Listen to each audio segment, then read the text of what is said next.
Hello, I'm Gordon Jennings with Advanced Barcode Systems in Phoenix, Arizona, aka Barcoders.com on the web. I'm putting together this video for a couple of customers we have in the UK on how to properly disassemble a symbol Motorola MC3xxx, or in this case it's a 3190G, but they're so similar. I'll point out the differences as I take it apart. So it's a little bit tricky in a couple steps. I'll point out the tips and tricks as I go along. And so let's get started. All right, the first thing that I do is take the battery cover off, turn these two latches, you're familiar with that. The battery cover will come off and it sets aside. Normally there's a strain relief here that breaks. This button would break or this would pop off of the button if something were to catch, and rather than drag the worker into a forklift or something, it would pop loose. So you could take that off and set that aside. In the 3190, I think it attaches, and so you have to just set it aside, lay it to the side. Now there's six major screws that we're going to undo. There's one here, one here, one here, one here, one here, one here. These four are the same length. They're the longer ones. These two are the same thread, but they are actually shorter than these two. Then inside there's two tiny screws in here that we're going to take apart. So I'm going to go ahead and remove the six screws, the six major screws, and then we'll cut back when I get those all done. Okay.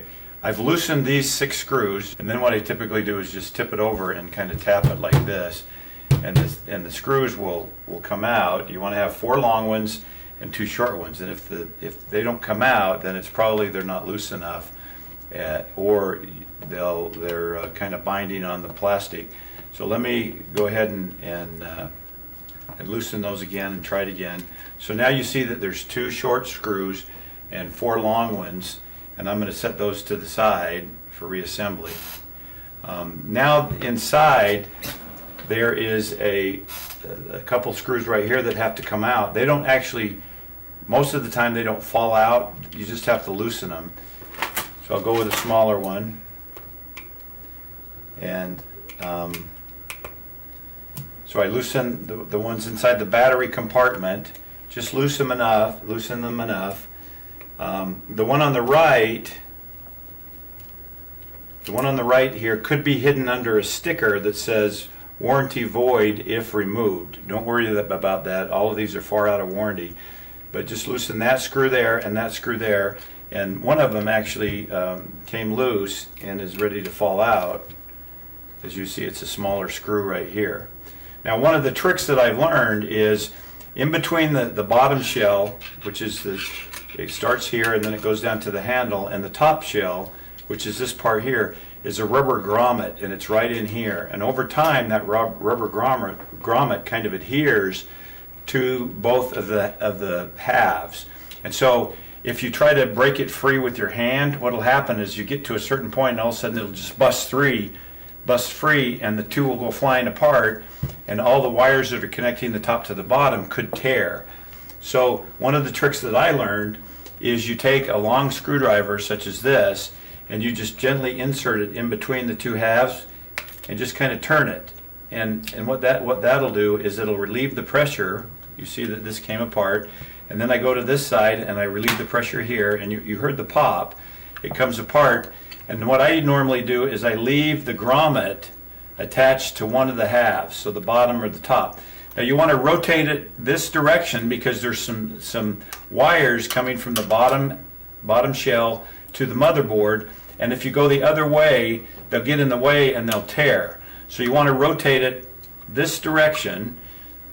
As I'm looking at it from the bottom, the right side, I want to rotate to the left, and I want to lay it down, and then if you could zoom in right here, there's some wires here. This is a 3190, which is different from the 3090. The 3190 has, the emitter is down here by the sound emitter is down here by the trigger assembly, and there's also a jack up here where you can put in some earphones.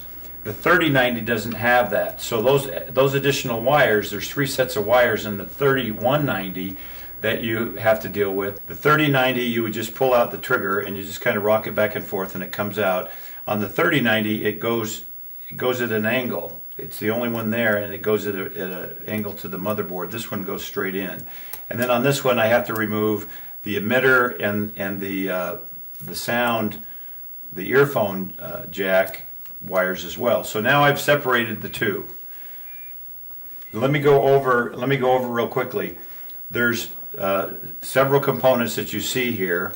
This is the bottom shell, and the bottom shell has the trigger mechanism in the 3090, and in the 3190 it has the trigger mechanism, the sound or the emitter, and then it also has the jack for the external earphones. So I'll come back to that in a minute. The top shell houses several things. This one right here is called the power board, and the power board is immediately underneath the keyboard. So you have the keyboard, and then underneath it is the power board. Unfortunately, to replace the keyboard and the keypad, you have to remove this overlay, and it gets destroyed in the meantime. Then there's a bunch of screws underneath that undo a cover, and then you can take the pad off in the keypad. I'm not going to show that in this video. The upper part now, this is the power board, and then you have the main motherboard right here.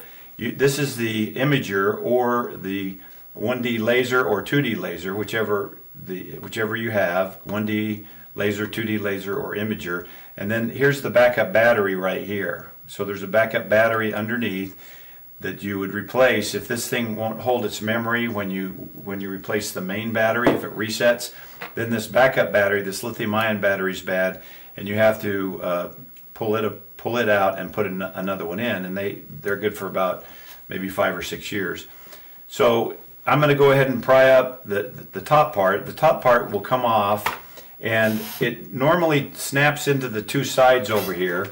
So what I'm going to do is I'm going to get a small straight edge like this, and I put it right between the case and the top part, and it just kind of pries up. So you can see that it pries up there, and then I flip around to this side and I do the same thing over here, gently putting it between the case and the outside. And now the top part, you see, works up. Right here, there's kind of a sponge rubber pad.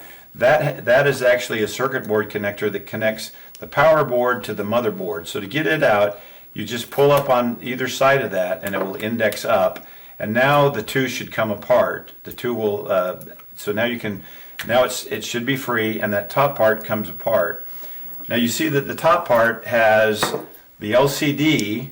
This is very, very difficult to replace, by the way. I've done 10 or 12 of them in the 18 years I've been working on these things, and it's really tough to replace.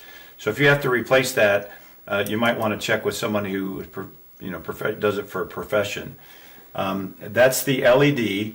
Now in front of the LED is what's called a digitizer, and it's a piece of plastic right here, clear plastic, that it protects the LED, but it also is touch sensitive. So when you touch it, it knows exactly where you are it knows the XY coordinate of where you're touching, and it maps that to the screen, and it knows what you're trying to do.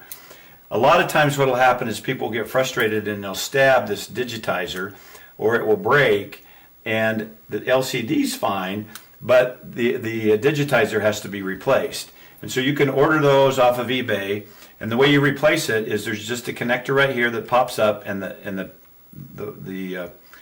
PCB connector to the digitizer comes out. This digitizer has foam rubber around the edges, and on the other side there's an adhesive on it, so it slides in and sticks. So along here and along here and along here, it will be sticky. And so what you have to do is you just have to push on it real hard and knock the thing out. So what I've done on another one, you can see that this is the digitizer. This would be how it would look inside, right? And you just push on this, and this adhesive will start to come loose, and then you can pull this digitizer completely out. Then I scrape the inside to remove all adhesive, and I I get the new one, peel it off, stick it on, and then you have to hook it back into this connector. There's a strain relief here that you push up on, and the connector will come apart. So you got to push on either side. The strain relief will come up, then that strip PCB will come out, and then you put the new one in and just push those down. So that's how you replace the digitizer. It's really easy, and you can buy these off of eBay. There's lots of sellers worldwide that sell these digitizers. So really, that's all I'm going to go over at this point for the top shell. The bottom shell, on the other hand, there's actually three things that go wrong. It can bind over on this side, and so if you get pop or soda or something sticky in there, it'll bind. So a lot of times you can just take it apart and clean that trigger, and the physical mechanical part of it will loosen up. The other thing that happens is the thing that pushes that back is there's a little rubber O-ring, a little rubber cover over there that pushes it back. If that wears out, that needs to be replaced. And then the top part up here, there's actually a spring and a top part that holds it down. I'm going to show you how it works on a 3090. I'm going to get that and show you how that one comes apart. Okay, so the 4 screws on the trigger mechanism are 1, 2, 3, 4. I've got 2 out of here, and I'll loosen the other 2. We changed the lighting, so hopefully it's a little bit better here, and you can see a little clearer. So I'm gonna remove those now. When they come off, this top part, this top plastic that holds it, it actually holds the mechanical trigger with a spring on it, as you can see. So there's a spring, a cover. And then in here there's a printed circuit board that just slides out. And the printed circuit board has on it a little switch. And this switch is rated for maybe 200,000 cycles, life cycles of pressing it on and off, on and off, on and off, on and off. And so that switch will go bad. In this one you can see the solder joints. I've actually replaced the switch. I bought the switch and replaced them. But when you buy the whole kit off of eBay, it comes with a whole new printed circuit board with the new switch on it, and so that's what I would do, is just buy the whole thing. And then the trigger, the plastic trigger, just pushes straight out. Now the rubber that I was telling you about is right here. You can see there's a piece of rubber right there. So there's the electrical part of it that slides down in like this. So you would, depending on what's wrong, if the mechanical part's bad, you just clean this out, clean that out, put it back together, and you're probably going to be good. But if the trigger's gone bad, or if this is broken, or something's amiss and you want to replace the whole thing, that's what you do. Then you just take the trigger, the printed circuit board, and you slide it back in into the notches where it goes. It goes between those 2 notches right here, right behind that rubber, and then the plastic trigger slides right in like that. Then you put on top of it, you put this cover, and the ring goes on that little, and then I think it goes this way, like that.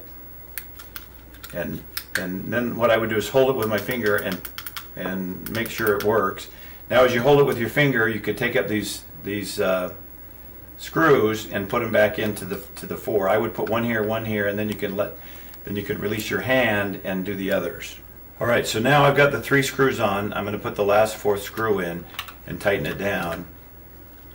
And now all of these screws are snug.